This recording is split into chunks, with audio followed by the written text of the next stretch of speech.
Hey neighbor, come on in. It's seed starting time. It's one of my favorite times of year. I love spending time in the greenhouse right now. You can catch me in the afternoons in the greenhouse. I got started yesterday and I'm full-fledged seed starting.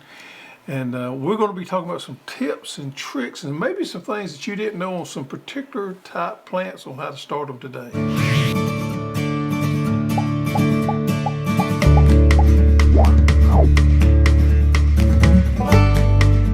Well, it's February. It's that time. It's that time. And you know, I caught myself yesterday, and I think this is true of everybody that's seed starting. We always go crazy. Me especially, because I got a whole box in there of experimental seed to plant. And then I got things in the seed room I want to plant, so I catch myself going and getting different kind of seeds. I want to plant everything, but I have to really concentrate and draw myself back down because I only have so much room. I don't want to do so much. You got things you want to plant. I know. I just lay there at night thinking about, well, if I plant this now, is it going to be done? Because you got all those brassicas. Yeah. And I'm afraid if I plant them now, then I'm going to... We just don't have enough garden spots. Is what a conclusion I've come to in the garden yesterday. I'm trying to prioritize my... And there's certain things I don't need to plant this year, and things that I do. So I got things that the breeders have sent us to want us to try and see if we like them. And then I got things that I want to grow that I can show people how great they are. So I got a dilemma with them myself there. But tomatoes, tomatoes Have and you peppers. planted your tomatoes yet? I planted a new variety. I'm not willing to say what kind it is, but Cicada has come out with a new tomato. And they started telling me about it about a month ago, and they sent me some seeds, so I'm trialing it out. I planted the thing. We're going to grow it out, but today I'm going to plant some of the I'm going to plant yellow boy. I got to plant yellow boy. The new yellow boy plus, I'm going to plant that. Oh man, I don't know what else, but I know I'm going to plant that one. And I got 3 or 4 more experimental varieties I'm planting. I'm going to plant today. I'm going to plant yellow boy plus. I'm going to plant tie-dye, Berkeley tie-dye. Yep. You don't need but 3 or 4 of those. Don't need many of those, but I'm going to plant a few to give them away. Yeah. So I talked to a buddy of mine yesterday that come by and got some seeds, and he's about my age. We ended up at the same place eating dinner yesterday. He's a salesman for KMC. And we got talking, and he says, you know, I love to grow plants, and I grow way more than I need, but I just enjoy giving them away. I said, man, I do too. I enjoy giving plants away, so... some of those unusual stuff I like to give some family and friends and neighbors. I got people that always come, Greg, you got somebody to plant? They know that you're going to have tomato plants. So, I do enjoy growing. I think in my previous life I was a greenhouse grower. I think I was a greenhouse grower. You know, it seems like it was just, we were talking about, lost the train of thought there. Had a senior morning. Yeah, I had a senior morning. You know, we say it'll be time to start seeds for you know it. And here it is. Can you believe it's already the end of February? Well, when I was working in my garden yesterday, I was already to the point of thinking about planting sweet corn. Within 2 weeks, I will probably be planting sweet corn in 2 weeks. Whoa. So, yeah, it's getting up against us right here, but I've enjoyed it. It's been a long winter, time to get her done. All right, so we're going to be talking about some of those things. And we got some unique things to talk to you today about certain crops, because there's certain crops that you need to germinate different. And maybe even if you are an experienced seed starter, we may give you a couple of tips that will make your process easier. But first of all, folks, we have got knife of the week, or as I like to call it, blade of the week. Blade. All right, I'm going to talk to you a little bit about this right here. This is the knife I've had the longest. This right here is an old-timer sharp finger, and that knife right there, folks, is one of the best knives. This thing is probably in the neighborhood of 45, 50 years old. Whoa. I've had it cleaned up and redone a few times, but that one right there has cleaned many a rabbit and many of a squirrel in its lifetime. So how old were you when you got this? I don't remember. And that's a shame. I had other knives when I was young, but Who got it for you? I think I bought it. I don't remember. I wish I had a great story behind it, but... You should have made up one. I should have made up one. But when I was 10 years old. That, I don't know if I bought it or what, but that knife right there has been with me for a long, long time. And it needs a good story. Yeah. Anyhow, it's one of the best skinning knives I think there ever was. Is that the one you had to end up killing that deer with that time? No, that's not that one. See, that would be a good story. That would be a good story. This one right here is one of the old USA-made old timers, which they hard to come by anymore. But this has got a lot of sentimental value to me right there, because I've used this knife probably more than I have anything. You know, every now and then I'll still get it to clean fish with. But it's a skinning knife, but I've told you that thing. So they don't make these anymore. Oh. But a few years ago, I found this is the exact type knife right here. I found this right here. So there's a company in Alabama called Alabama Damascus. And you can actually buy the blanks from them and finish your own knife out. So I bought a blank exactly like that one right there, but it's Damascus steel there. If you see the Damascus is swirling there. And I had a buddy of mine that's a knife maker put teak handles on it right there. The handle material is what come out of our daughter's house for the flooring. Yep. So that right there, we had some old wood. So he made this for me. It turned out really nice. So this is USA made. So you can still buy this right here. These blanks right here make that. So old timers starting to make them again in USA, but it's not exactly the same knife as these old ones are. So I've not bought one. I've seen them. But these things right here, if you could find one on eBay or whatever, these old USA made old timers, they are really nice. That knife right there is a awesome knife. Could you sharpen just a little bit? It's pretty sharp. But it's been around, and it ain't not wore much. But anyway, that is the blade of the week.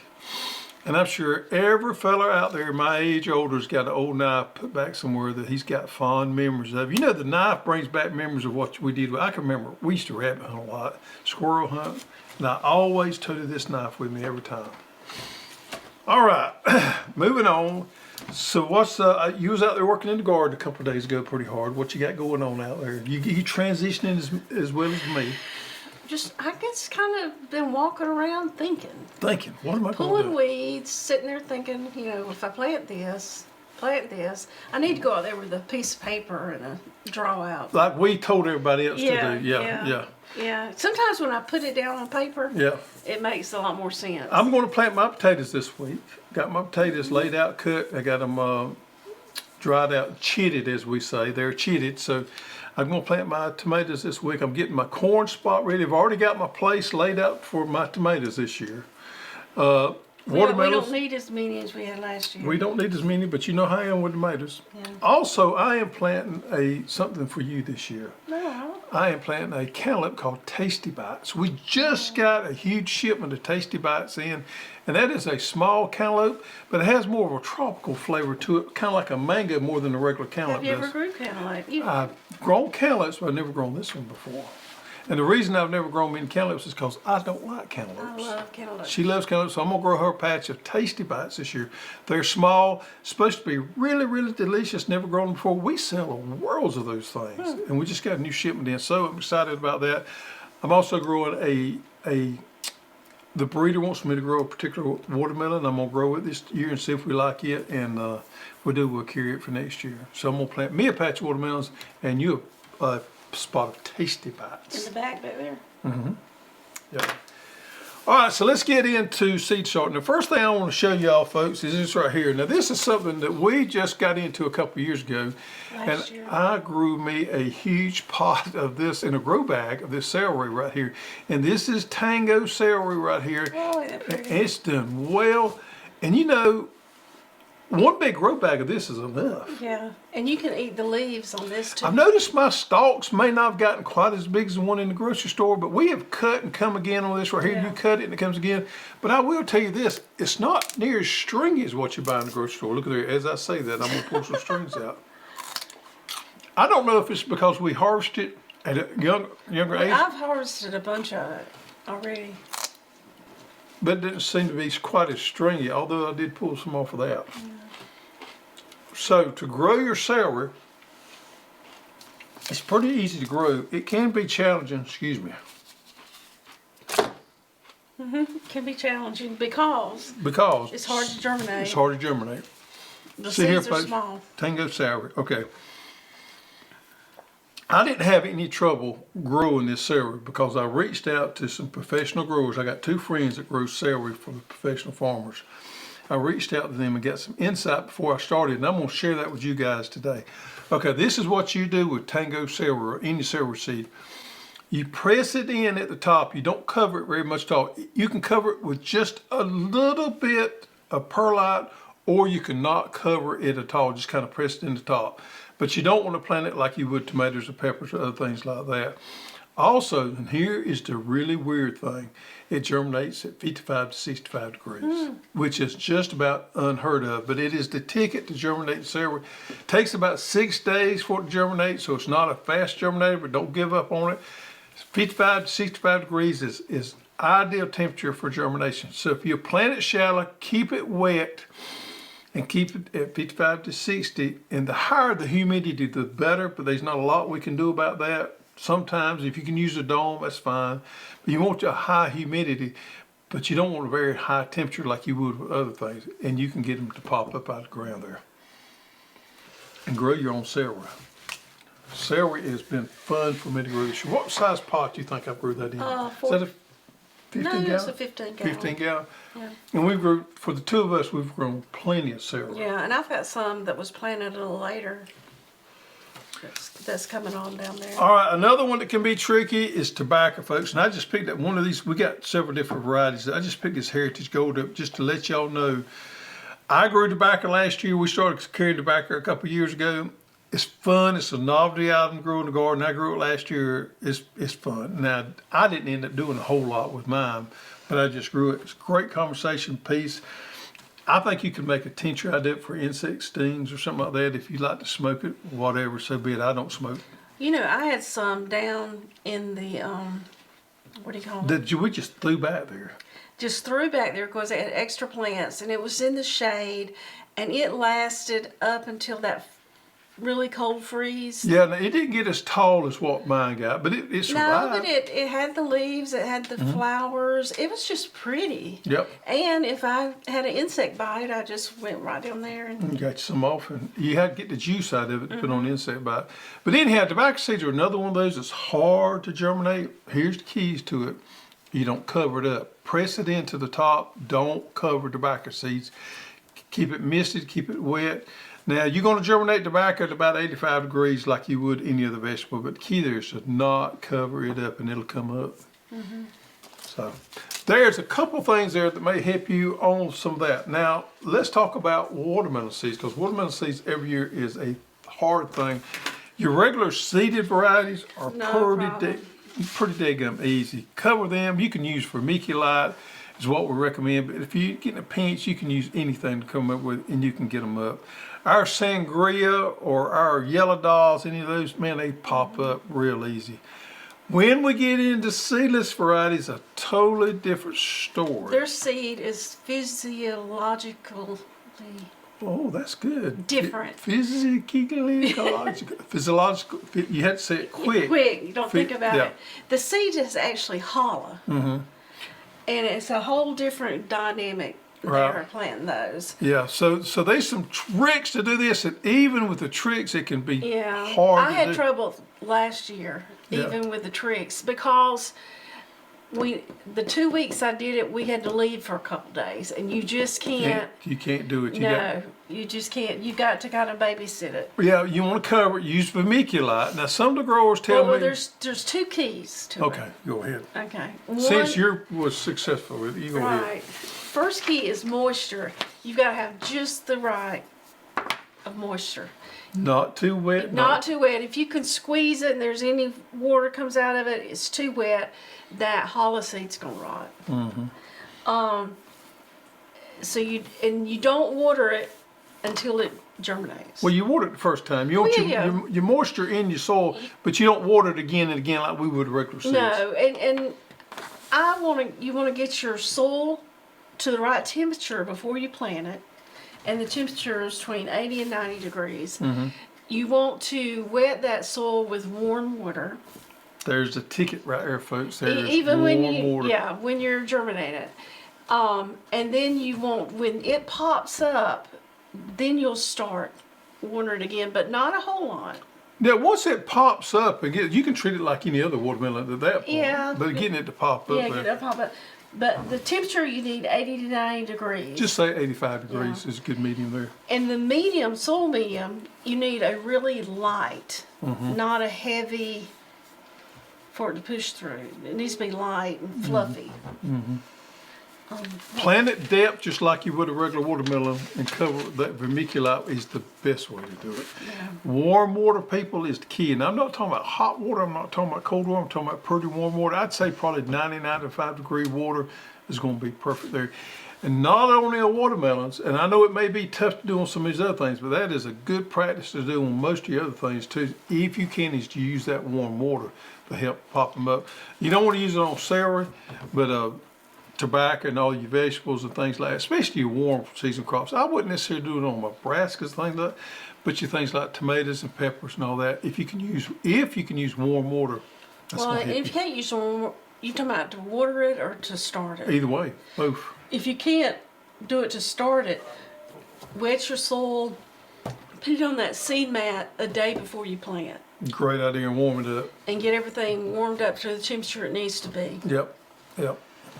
So on brassicas, 75 degrees is pretty much perfect on all your brassicas. You don't need a lot of heat there on those. But your warm season stuff can be finicky, especially your hot peppers and things like that. So that warm water is a little trick there that you may want to try there. It'll help you a lot. Now, on all your seed start, one thing that you really want to pay attention to, and we have preached this, is you want good drainage in your seed start things because you want that water to pass through. The last thing you want is waterlogged seed starting mix, because if you do, you're going to have your seeds rot. This is good to catch the water, but you don't want... Well, this one actually has the channels in there that will actually let the water come through in these channels. Now, our 12 cell and our 24 cell is the only two that do that. It's got the actual But channels. you don't want it sitting in a No. inch of thing of water. So with these right here, you can see there, see there's a gap yeah, there. yeah. That's what I like about these. But now our bigger cell trays don't have that with the bottom, so you want to put your little gap in there. You want these things to drain. Now you can use wire, like we use in the greenhouse. We'll just set this on some wire and it drains out fine. But you want that to pass through, or you're going to have problems with rotting. Of course, you don't want it too wet. Like you say, if you can grab it and hold the water out of it, it's too wet, it's going to cause rotting problems. But you don't want too dry either, specifically on warm season crop or even cool season crops. You want to keep it good and moist. Never let that soil dry out. Never let it dry if you're Yeah, going to have I was problems. starting out with some seeds.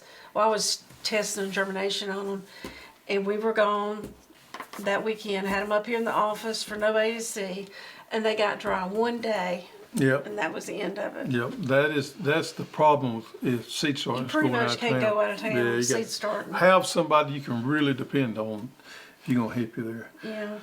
Talk about water a little bit more. Never let them sit dry out. You can trap moisture with a humidity dome.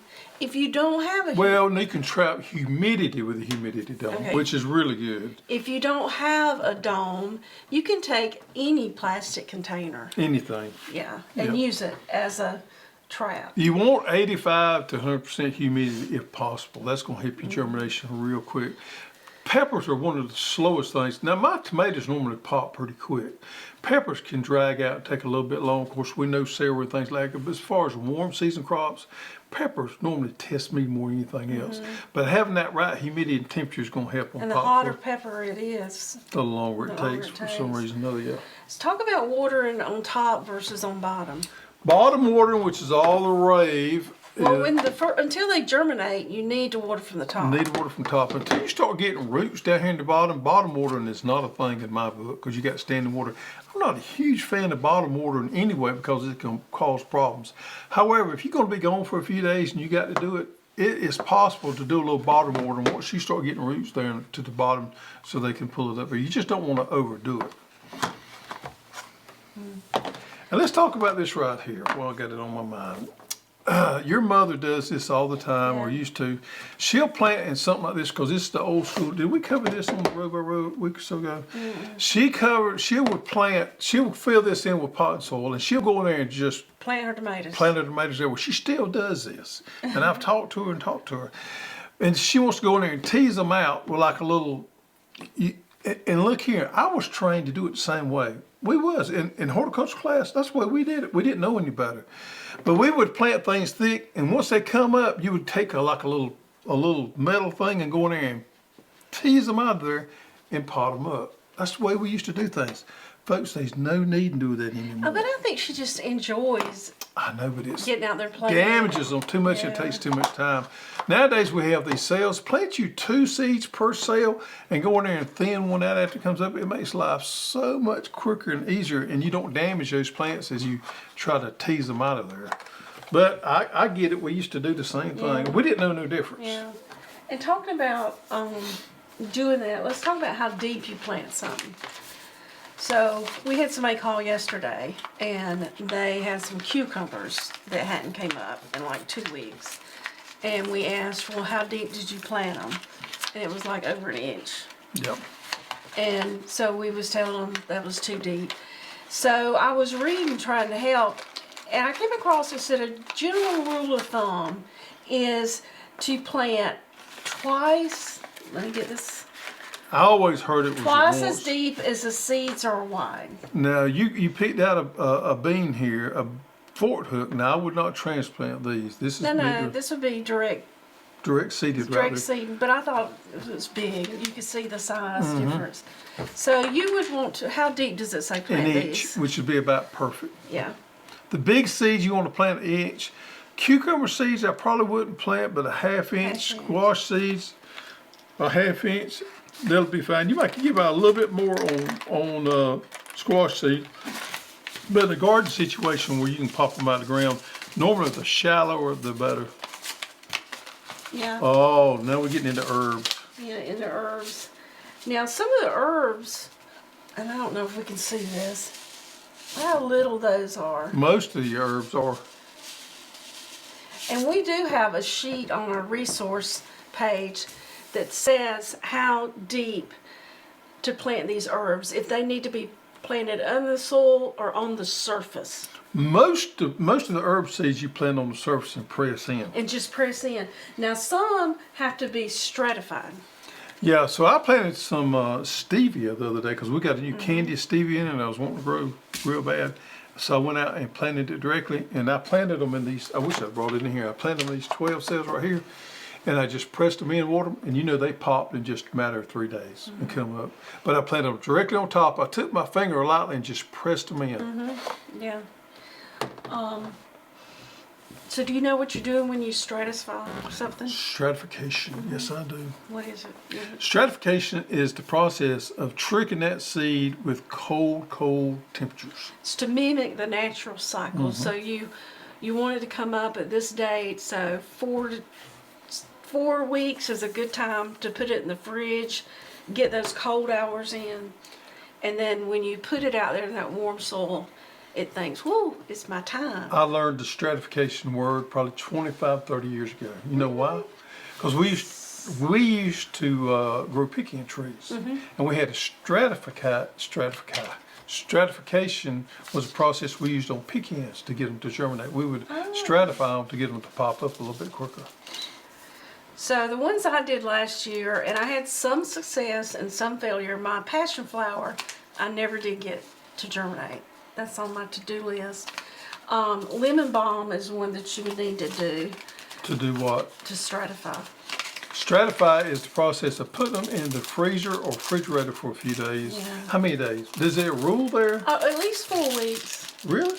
Okay. At least 4 weeks. And that makes It tricks makes the seed think it's went through the wintertime, which is its natural progression. Think about this right here. The seed falls off the plant in the fall.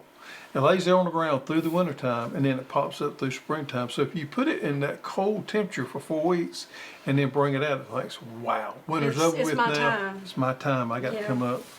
the ones you do need to stratify is echinacea, passion flower, chamomile, lemon balm, and lavender. And you want to germinate those about 85 degrees? Okay. Sounds good. Pretty much for the rule of thumb on germination temperature is going to be 85 degrees on everything except cool season crops and tango celery or any celery. Let's talk about planting timing, which we kind of covered it. Too early, too late. If you do it too early, you're going to have these leggy I see it all the time on that. seedlings Yep. that have outgrown, and what you're going to do is stunt their growth. So what happens every year, we got people right now in our row by row group that have done this, and it happens to people that's just getting started into seed start because they get so excited they jump the gun. My friend Wes last year jumped the gun big time, and I told him, I said, Wes, you're jumping the gun here. If you plant your plants too early, then they're just going to get root bound. So you will learn after a period of time your ideal planting time. For us right now in zone 9, even in zone 8, it's time to plant your peppers and your tomatoes. Now I'll plant watermelons in probably about a week because I'm about a week late on my tomatoes. I normally plant them around the 15th. I plant my watermelons at the end of February. So you're planting them 4 to 6 weeks before our last frost day. Well, I can pop. Now this is me, and everybody may be different how long it takes them to grow a plant out. I can grow a watermelon plant out in 4 weeks pretty easy. I grow a tomato plant out in 6 weeks pretty easy. Now sometimes it takes me a little bit longer on my peppers, sometimes it don't. Peppers can be a little iffy for me. But that's me. So that's my perfect time for me. And I plant these watermelons out 1st of April. Everything's wonderful. What kind of soil do you plant it in? Seed starting mix. You want a good, preferably sterile seed starting mix. Now we have our Hoss seed starting mix has some additives in there, but you want to be careful about getting too many additives because you don't want a hot mix. Our Hoss premium seed starting mix has some nutrients in there, but it's organic nutrients. It's not going to be a hot mix. You don't want a hot mix because it's going to potentially burn your plants. A sterile mix is fine. That way all your pathogens are dead inside that. A lot of your commercial mixes will be sterilized so that you don't have any pathogens in there. And that is great for popping those seeds up because seeds need no nutrients to come up. Now once they come up and we see those leaves, it's time we have to start feeding them nutrients at that point. The first set of true leaves? First set of true leaves, it's time to get them on them. But it takes 0 nutrients to get a seed to sprout and come up. So it's not important there. I like to use kind of a fluffy mix. I like the Sun Grow is a wonderful mix for me. I like kind of a fluffy mix. Some people can get by with using a denser mix. I know Jiffy makes a denser mix that a lot of people like. I just never have used it much, so I don't know. I just don't know. I like the fluffier mixes so they don't compact Not the very big much. chunks. Not the big chunks. The difference in the seed start mix and a pot mix, so I would suggest using a seed start mix. Normally it's a lot finer ground. And I always wet it first. I wet mine first because some of these soils, and there's a fancy word for it that starts with the H, where it won't accept the water there and they'll just roll off of it. So I like to wet mine several times before I plant so that soil gets where it accepts the moisture in there. Some of the commercial growers use wetting agents in there. Really? Yep, for the home garden it's not really feasible, but for the big boys they use that. And we touched on this a little bit, but know what temperature that needs to germinate at. And then supplement that with a heat mat if possible. So. And a dome's wonderful, but pull that dome off when you see green coming up and move on from there. Because you want some circulation at that point. Yeah, make sure you have enough light. Now, one of the big things, you mentioned while ago about going out of town, this is what happens sometimes. You go out of town and they pop up while you go and you get back and you start to get leggy plants, you're in a mess. Just might as well start over. Yep. So as soon as you see any green, even if they're not all emerged, go ahead and get them out and get them underneath some light. Once you get those seeds started and say it's been 4 weeks and you're getting ready to plant them, what do you need to do? Harden them off at that point. So I normally back off my fertilizer and back off my moisture at that point. And sometimes I'll move them out of the greenhouse. So if my greenhouse is full, which it normally is because I'm growing all kind of stuff, I will take my large plants that's ready, I'll move them outside so they get acclimated to the regular temperature out there. I'll back off my watering a little bit and I'll definitely back off fertilization. What that does is cause that root system in there to get a little bit denser so that you can pull them out of the pot better. We call that hardening off. That's the process you want right before you plant them into the ground. Right, and you want that air circulating and building that strong plant. You want them moving. And a lot of times we don't have to do this because our greenhouse sides let up. Right. And that gets plenty of air. But in your house, you can just put a small fan on them until you're ready to move them out. And if you don't have a greenhouse, you can start hardening them off by moving them out a couple hours a day. Yeah, And back in at night absolutely. when it's If you cool. got time, that's a good practice to do. So there we have it, folks. Patience is the last thing. Don't give up. Sometimes some of these things take a little bit longer than others, so give us patience. Oh, and thin your seedlings. Yeah, I always. Now I normally, if I like I did yesterday, I had a little extra seed, so I put Well, two it's per best to time, always plant 2. and then come back and thin them out. Yeah. Yep. Either snip it off or thin it out. So there you have it, folks. Seed starting. It's time. Get excited about it. Get there, do it. Learn how to do it, and you will be so proud of yourself. And it's an enjoyable practice. We got some new products in. Oh, we do. All right, folks. We've been waiting on this for a long, long time, and what we have is some new microgreen trays. And the microgreen trays are 5x5 and 10x10. We have them in 2 colors. We have them in black and Hoss red. Now, when you put these 2 colors together, what do? You get Georgia Bulldog colors, right? So you can order either one. They come with and without holes. So you got the ones with holes and the one without holes, and they have the channels in there that we talked about earlier on the other ones, so that you can put them in there. And there's a little bit of raise in there, so it gives that a place for your moisture to come out there and act as it should, which is a catch pan. 5x5s. And then we got the 10x10s. Same thing with these. We got, I'm gonna use the red ones here. Let me get this out of the way here. We got the blacks and the reds with holes, without holes. You see the channels right there? You put it in there, and that gives that, again, somewhere for your moisture to come out, your water to come out, and you use it as a catch basin. These things are made in USA. So for people, Why would you want to use this size? well, you know, for some Versus people the may other not. size. We got the 10x20s, which is the standard trays. But if you're doing a classroom, or you're doing something like that, or you just want to try a little small variety of something you may not used before and see if you like it, or you may not need a whole. You may not have room for a 10x20. So these. So if you use these, 4 of them will not sit in. No, ma'am. oh, we're not. Nope. Nope. You can't put 4 of these inside there. You can put these inside the 10x20 trays, but not the 10x10s. There you have it, folks. We're just excited to get these. Just this week, we've got these in, got them on the side here. So there you have it. 10x10s, 5x5s. Perfect for schoolrooms. Perfect for people that don't have a lot of room. No excuses why you cannot be growing your own microgreens. And one more thing we got in, folks, is these fiber mats. Yep. Hemp fiber, not the kind of hemp that most people think, but these are the hemp fiber mats, and this is used to grow microgreens. Now, there's a couple different ways you can grow microgreens. You can grow it with soil, or you can grow it with hemp mats, and they has benefits and drawbacks either one. Now, what I like about these are the 5x5, so they drop right into these right here perfectly, so that you can grow them there. Let me see if I can get it around a little bit better. There you go. In there, so that you can grow them on these right here, put them inside right there, and grow You just sprinkle your seeds. Sprinkle your seeds and wet them in. And now I would normally put me another one on top to hold it down until they started coming up. The benefit of these are, you know, if you ever tried to do microgreens inside with the dirt gets everywhere, so it is nasty. Now, if I'm going to do microgreens with soil, I do it outside and bring them in, because you talking about making a mess. Now, I can make a mess. But with these right here, you can do the entire process inside. Another good thing about these is you don't have to worry about dirt on your microgreens or soil on your microgreens when you harvest them. And you can harvest more of them, because when they sprout up there, you got a lot thinner area there that you can harvest, so you can get closer to the base there and still Well, get too, the you stems. can pick up this whole mat and harvest. Oh yeah, these are compostable, so when you get through with them, you can compost them. The white part there goes down. You go.